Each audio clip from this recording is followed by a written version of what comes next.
it says, the Lord is a shepherd. Did anybody catch that? That's not right, right? No, he didn't start with the Lord is a shepherd. He started with the Lord is my shepherd. It indicates one-on-one relationship right off the bat. So I'm going to walk you through each line of this verse, and I want you to understand what he's saying in everyone because it's so important, because it's going to speak to your heart, because right now as we go through this, the Lord wants to do something in you and lead you so that you can lead better.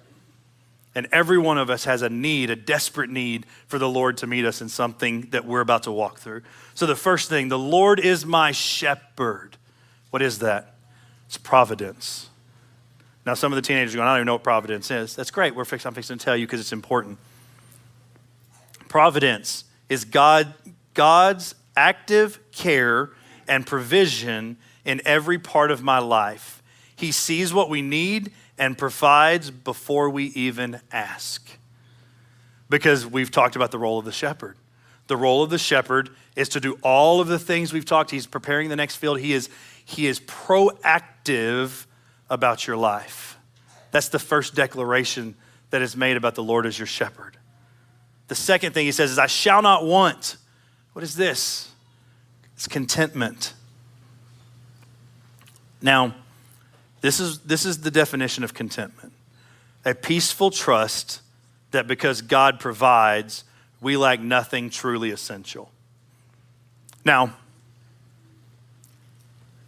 listen, truly essential and wants are different. I really want a 1,000-acre deer ranch where I can go hunt by myself, but that's a want. That's not essential. That's not what God is promising here, but what he's promising is everything that you actually need, he will give it to you. And so I can be content. This is something I have to actively choose, but I can be content because I know that he's going to provide what I need. Are we content? Then he goes next, he says, he makes me lie down in green pastures. This is rest. This is one that a lot of us, I would probably argue most of us, don't do well and really actually have a resistance to. Understand, rest is not only a good idea, it's a commandment. It's one of the 10 commandments. And there's a reason for it. This is what rest means. A place of calm and renewal where God leads us to pause, refresh, and recover our strength. God leads you to a place of rest so that he can give you what you need so that you have the ability to do what it is he's called you to do. But if we don't rest, we're missing it. But he's telling you, I'm going to give you rest if you will just trust that I can do in 6 days what you can't do in 7.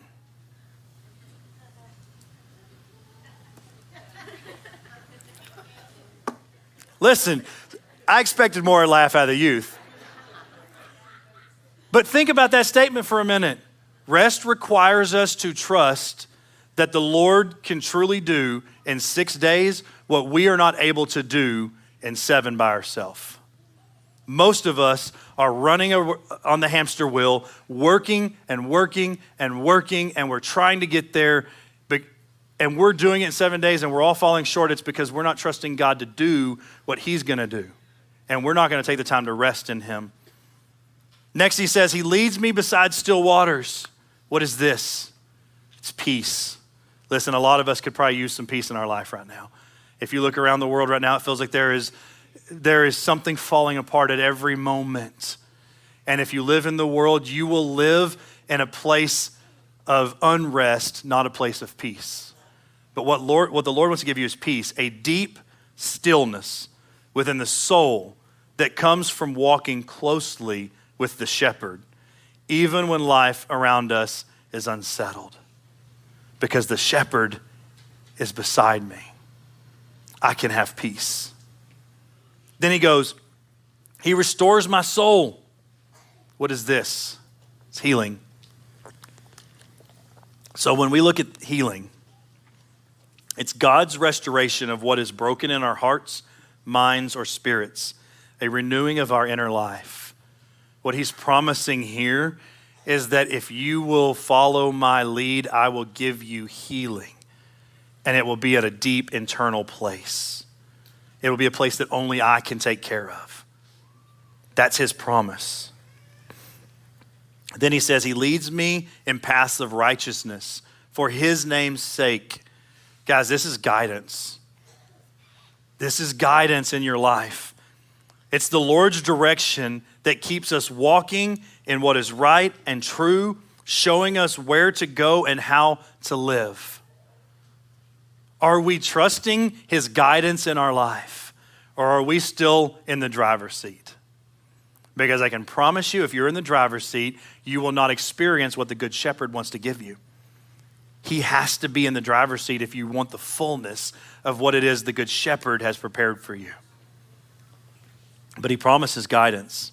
Then it goes on and says, even though I walk through the valley of the shadow of death, listen, this is protection, God's defense and covering when we face dark or dangerous places. He keeps us safe in his care. God is promising us that even though you may have wolves around you, he's going to protect you. But you've got to let him. If I'm constantly running away from the shepherd, I can't be mad at him when he doesn't protect me if I'm never allowing him to. But he's promising you protection.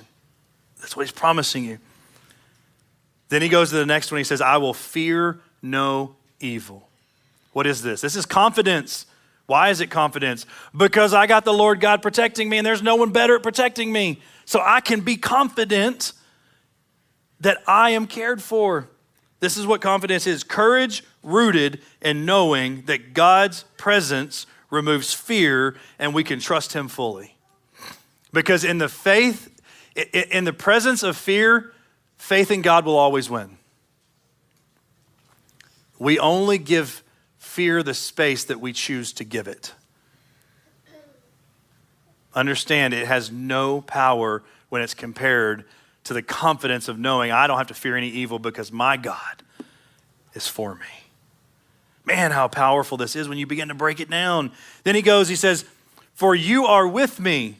Your rod and your staff, they comfort me. Listen, we've talked a lot about the rod and staff, and we understand a lot of it now, right? The protection that it offers and the care. This is what it says.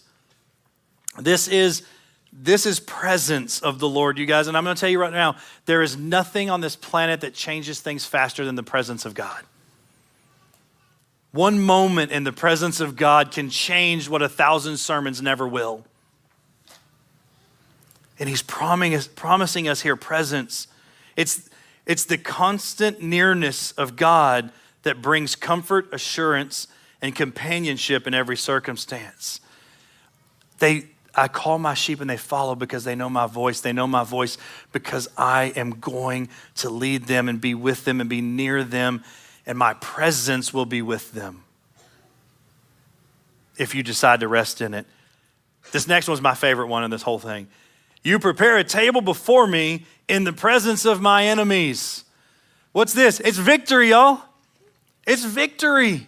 He's promising us victory. By the way, he's promising us victory in a way that doesn't say, I'm going to go hide in a closet and then give you victory. It says, no, while the world is after you, I'm going to set a table in front of you and you're going to eat at my table while the enemies are after you because I am in control.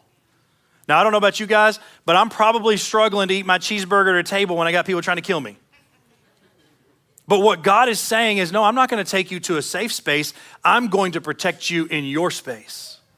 And you can eat your cheeseburger in peace because I am putting this table before you. So this is what victory. It's God's provision and honor, even in the face of opposition. He will show his favor publicly. He is not afraid to take on a fight. He's promised you victory. Next one, you anoint my head with oil. This is consecration. Again, another word. I know some of y'all are like, what? So I'm going to just, listen, this is important though. This is big. What this means is it's being set apart by God for his purpose.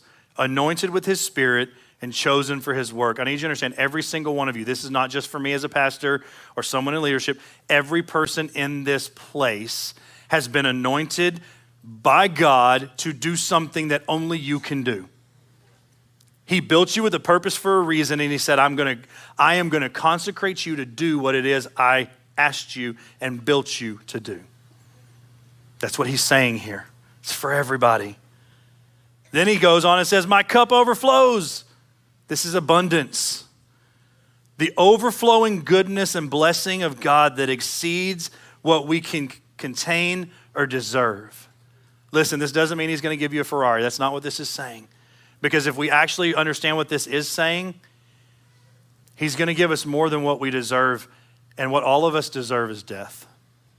So every single moment that he intersects your life and gives you even a moment of peace, that moment of peace is more than we deserved. If he gives us a roof over our head tomorrow, that's more than we deserved. So what he's saying here is your cup's gonna overflow because I am going to make it happen. But it's not gonna be to your standard, it's gonna be mine. If you trust me, the Good Shepherd. We're about to wrap up. We got 2 more statements, and they're the most powerful statements of this entire psalm. The next one is, surely goodness and mercy shall follow me all the days of my life. Listen, guys, this is grace. Thank God for grace. And by the way, all the days of my life. Grace is the steadfastness, undeserved kindness, and mercy of God to pursue us every single day we live our lives. That's the promise the Good Shepherd has given us, is that he is gonna give us a grace, and it's not just yesterday, it's not just today, it's the entirety of our life, that he is going to be the shepherd that gives you grace. But the cool thing is he doesn't stop there. He finalizes it with this, and I shall dwell in the house of the Lord forever. What's that? That's eternity. That's eternity. It's living forever in God's presence, our final secure home with him that never ends. So not only are you getting grace yesterday, today, and tomorrow, you are getting grace in its fullness forever. And the end home for all of us, if we follow the Good Shepherd, is an eternity in the presence of the Good Shepherd. And so when you begin to look through this psalm, it's not just poetic beauty. It's a promise from the Lord about how he's going to care for you. I want you to get that. This is a declaration about God's character and how he's going to care for you. And Jesus became the complete fulfillment of every single one of those things while he was on the planet and chose us in it. But I need you to understand this. He can only do it if we follow. All of this is an invitation to relationship with him. And if you don't follow him, do not be upset when your life does not reflect the things he wants to do in it. Because you're choosing not to. Because his promise remains faithful forever. We have